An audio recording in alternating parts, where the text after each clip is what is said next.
महाराष्ट्र में एमवीए की आखिरी मीटिंग, सीट शेयरिंग पर बनी बात, प्रकाश आंबेडकर ने फंसाया पेट। महाराष्ट्र में महाविकास अघाड़ी एमपीए की आज आखिरी बैठक सीट शेयरिंग को लेकर हुई।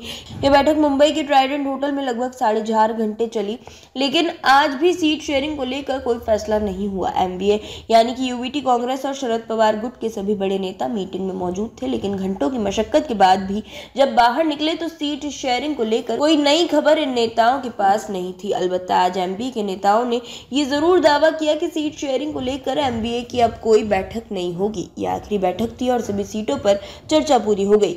अगले कुछ दिन में वो नंबर भी सामने आ जाएंगे कि एमवीए में शामिल किस पार्टी को कितनी सीट मिल रही है। कब होगा सीटों का ऐलान। एमवीए के नेता के तौर पर संजय राउत और नाना पटोले सामने आए और कमोबेश एक जैसी बातें कही। संजय राउत ने कहा कि आज की बैठक में तीनों पार्टी के वरिष्ठ नेता मौजूद थे, कई विषयों पर चर्चा हुई है। उन्होंने कहा कि कौन कहां से कितनी सीटों पर लड़ेगा ये जरूरी नहीं, लेकिन बीजेपी को हराना जरूरी है। इस पर एमवीए काम कर रही है। आगे की बैठक शरद पवार, उद्धव ठाकरे और कांग्रेस खेमे के सीनियर नेताओं के बीच होगी। इसमें ऐलान किया जाएगा कि कौन सी पार्टी कितनी सीट पर लड़ेगी। वीवीए ने मांगी 27 सीटें। वहीं एमवीए की बैठक में प्रकाश अंबेडकर की पार्टी ने फिर चौंकाया है। प्रकाश अंबेडकर खुद एमवीए की मीटिंग में नहीं आए। उनकी पार्टी के नेता धैर्यवर्धन पुंडकर इसमें शामिल हुए। उन्होंने अंबेडकर की तरफ से जो प्रस्ताव एमवीए को दिया वह सहयोगी दलों के गले उतरने जैसा नहीं है। बताया जा रहा है कि 48 लोकसभा सीटों में से 27 अकेले प्रकाश अंबेडकर की पार्टी ने ही मांग ली है। उनका तर्क है कि वह लोकसभा के लिए लंबे समय से काम कर रहे हैं और 27 में से कुछ एक सीट पर वो समझौता कर सकते हैं, बाकी पर नहीं।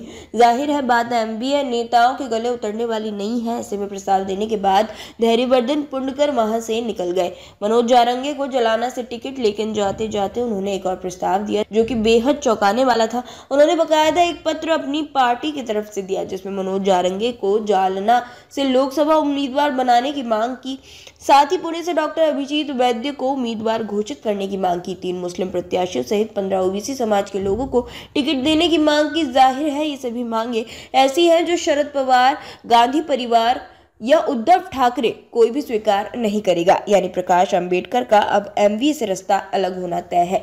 सभी सीटों पर लगभग सहमति बन चुकी है। वहीं संजय राउत ने इस पर सधी हुई प्रतिक्रिया दी कि मनोज जारंगे कोई राजनीतिक नेता नहीं है। यानी एमवीए सिर्फ राजनीतिक बयानबाजी तक मनोज के साथ है, लेकिन सीट और चुनाव की बात पर वो पीछे हट गई। उन्होंने कहा कि वंचित बहुजन अघाड़ी के प्रस्ताव पर विचार किया जाएगा।